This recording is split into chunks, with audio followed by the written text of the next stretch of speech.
धीरेन्द्र और वीरेंद्र दो अच्छे मित्र थे। एक ही गांव में रहते थे, साथ साथ पढ़ते और खेलते थे। उन दोनों में काफ़ी गहरी दोस्ती थी, एक दूसरे पर जान छिड़कते थे। दोनों ने विवाह भी लगभग एक साथ ही किया। दोनों की पत्नियां बड़ी सुंदर और सुशील थीं।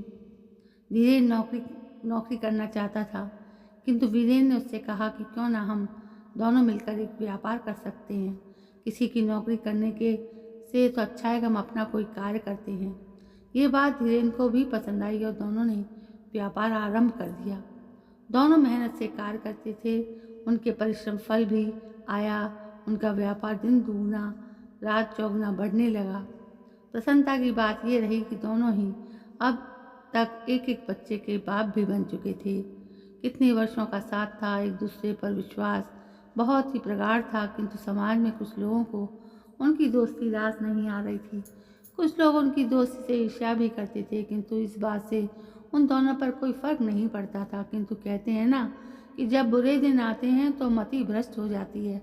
कुछ लोग धीरेन्द्र की उपेक्षा वीरेंद्र के कार्य की अधिक प्रशंसा करते। हालांकि धीरेन्द्र पूरे तन मन से उस व्यापार में अपना समय और धन दोनों ही लगा रहा था, किंतु कुछ लोगों ने वीरेंद्र के मन में ये बात डाल दी कि यदि वो धीरेन्द्र के से व्यापार के लिए नहीं कहता तो वो व्यापार धीरेन्द्र नहीं कर पाता है। इसकी शुरुआत वीरेंद्र ने ही अच्छे से की है। इन बातों को सुनते सुनते वीरेंद्र के मन में अहंकार आ गया। उसे लगता कि उसने ही इस व्यापार को आगे बढ़ाया है। यदि वो अपनी योजना ना बनाता तो शायद आज धीरेन्द्र किसी कंपनी में छोटी सी नौकरी कर रहा होता। धीरेन्द्र को इस बात से कुछ भी लेना देना नहीं था। वो तो अपनी दोस्ती के नाम पर सब कुछ करने को तैयार था। एक दिन न जाने अचानक वीरेंद्र को क्या हुआ और वीरेंद्र धीरेन्द्र से बोला, अब हम अपना ये व्यापार अलग कर लेते हैं। धीरेन्द्र को आश्चर्य हुआ और बोला, इतने परिश्रम से हमने ये व्यापार खड़ा किया है, अब इसको बांटकर हमें इसकी साख कमज़ोर नहीं करनी चाहिए। किंतु वीरेंद्र बोला, आगे हमारा परिवार है, हमारे बच्चे हैं, वो भी तो इस व्यापार में सहयोग करेंगे, इसलिए आप हमें अपना अपना व्यापार अलग अलग कर लेना चाहिए।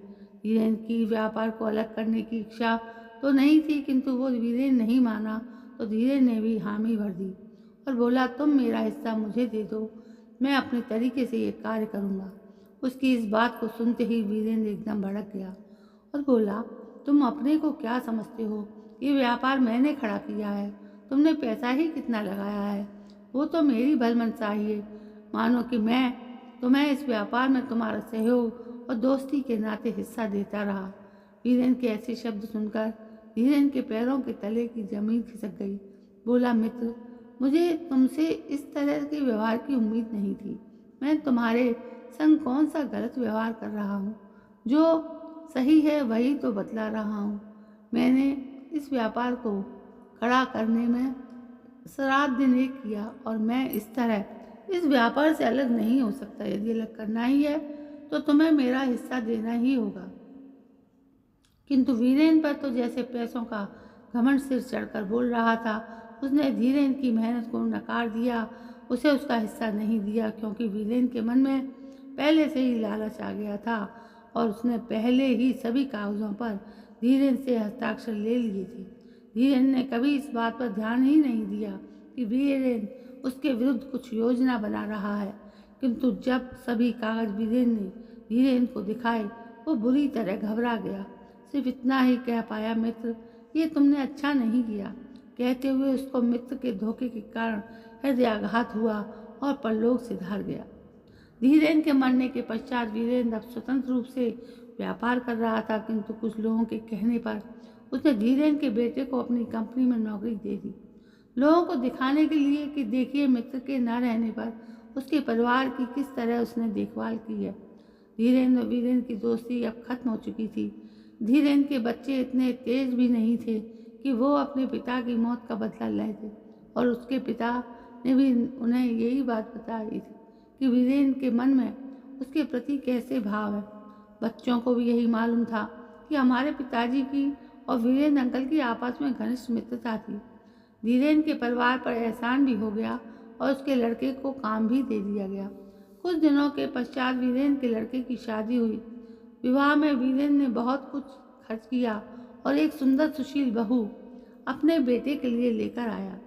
सभी प्रसन्न थे। व्यापार भी दिन दूनी रात चौगुनी उन्नति कर रहा था।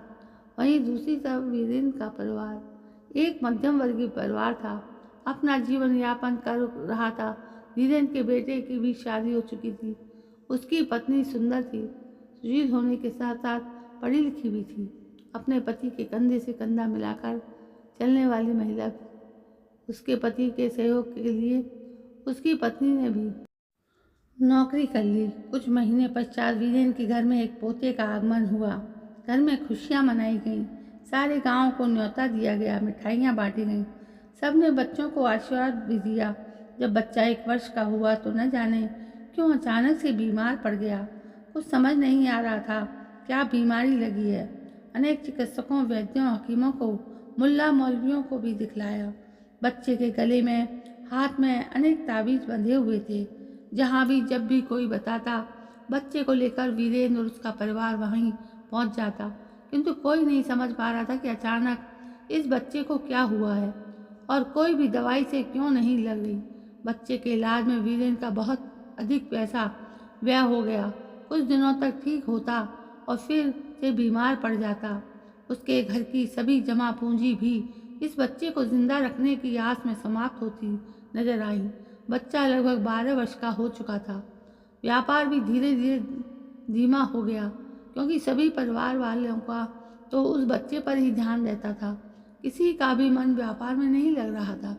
एक बार तो ऐसे हालात हो गए कि इस कंपनी की भी नीलामी की नौबत आ गई। बच्चे का 13वां जन्मदिन था। किसी के मन में भी कोई प्रसन्नता नहीं थी। घर की जमा पूंजी भी समाप्त हो चुकी थी। व्यापार भी अब बंद होने की कगार पर था। वीरेंद्र हताश, निराश अपने आलीशान कमरे में बैठा हुआ था। तभी वो बच्चा अचानक से जोर जोर से हंसने लगा। वीरेंद्र का ध्यान उस बच्चे पर गया और बोला, संजू, तुम इस तरह क्यों हंस रहे हो? वीरेंद्र ने सोचा शायद ये बीमार रहता है, इसकी दिमागी हालत ठीक नहीं है। उस समय घर पर भी कोई नहीं था। तब वो बच्चा हंसते हुए बोला, मैं संजू नहीं, मैं तेरा दोस्त धीरेंद्र हूँ। तूने तो मुझे भुला ही दिया। मैंने तुझ पर कितना विश्वास किया, बिना पढ़े ही सब कागज़ों पर साइन कर दिए। जी जान से इस व्यापार को उठाने में दिन रात लगा रहा और उसके बदले तूने मुझे धोखा दिया, मेरा हिस्सा भी हड़प कर गया और अब मेरे ही परिवार को नौकरी पर रखकर तू उन पर एहसान दिखा रहा है जो आज इस कंपनी के मालिक होते। खैर, तेरी गलती नहीं है। तेरा लालच इतना बढ़ गया जब अब तेरी संपूर्ण जमा पूंजी तो समाप्त हो चुकी है, जो कि वो मेरा हिस्सा था। मैं चाहता तो तेरा ये व्यवहार भी बंद करवा सकता था, किंतु मैं जानता हूँ कि मेरे बच्चे आज इस कंपनी में कार्य करके अपना साधारण सा जीवन यापन कर रहे हैं। मेरे बच्चे मेरी ही तरह मेहनती हैं।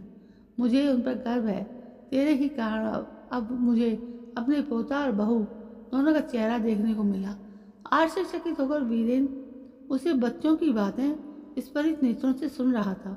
उसे अपने कानों पर विश्वास नहीं हो रहा था कि क्या कोई अपना हिस्सा लेने के लिए अगला जन्म भी ले सकता है। इन बातों को तो कतई इस वर्ष भी बीत गए। क्या सच में ये धीरेन्द्र था और पुनर्जन्म है? ये अपने पिछले जन्म की सभी बातें कैसे जानता है? क्या सच में यही धीरेन्द्र है? आश्चर्य से उसे देख रहा था। तभी संजू बना धीरेन्द्र बोला, तू क्या समझता है? मैं बीमार हूँ? अब तक तो मैंने अपना हिस्सा ले लिया, या मेरी बीमारी में तूने बहा दिया। अब तेरे पास कुछ भी नहीं बचा है। कम से कम तू इतना संतोष तो करता, क्योंकि मेरे पास तो कुछ वर्ष ही बचे थे। तुझ में इतना भी धैर्य नहीं रहा। आज मेरे वो 13 वर्ष पूरे हो चुके हैं जो तूने समय से पहले ही मुझसे छीन लिए हैं। तुझे मेरे दुख का एहसास नहीं था, किंतु आज तुम दुखी हो तब तेरा पोता जाएगा और तेरी संपत्ति भी समाप्त हो जाएगी। अब मैं मरा था तो मेरे मन में तेरे प्रति घृणा थी, बदले की भावना थी। अब मैंने अपना बदला ले लिया। अब तू भी अपने परिवार जैसा ही हो गया। मेरा हिस्सा मैंने तुझसे ले लिया, कहकर उस बच्चे ने एक हिचकी ली और उसकी गर्दन पीछे की ओर लुढ़क गई। वीरेंद्र अचानक चीखा, वीरेंद्र, मुझे माफ़ कर दे यार, मुझसे बहुत बड़ी गलती हो गई। मैं लालच में आ गया था किंतु उस समय उसकी कोई सुनने वाला नहीं था। जब घरवाले बाहर से घर में आए तो देखा उस घर का चिराग बुझ चुका था। से वीरेन बार बार धीरेन कहकर क्षमा याचना कर रहा था। बेटे के पोते के अंतिम संस्कार के पश्चात वीरेन ने को जैसे बुद्धि आ गई। उसने उस व्यापार में जो घाटे में चल रहा था धीरेन के बेटे को भी सहभागी बना दिया और दोनों ने कहा कभी भी लालच में मत आना। जिसका जो हिस्सा होता है वो चाहे वो जन्म से ही था अगले जन्म में आकर ले ही जाता है। इसे ईमानदारी से क्या करना है कहकर ये ज्ञान की तलाश से बाहर निकल गया और लोग समझते रहे कि पोते के गम में बूढ़े का दिमाग खराब हो गया है। और दोस्तों ये थी एक बहुत ही शानदार और शिक्षाप्रद कहानी जो इस वीडियो के माध्यम से आप तक पहुंची है। यदि कहानी आपको पसंद आई तो प्लीज़ लाइक ज़रूर करें, शेयर करें, कमेंट करें और मेरे चैनल को सब्सक्राइब करना ना भूलें। कल मैं फिर हाजिर होती हूँ एक नई कहानी को लेकर। तब तक के लिए जय हिंद, वंदे मातरम।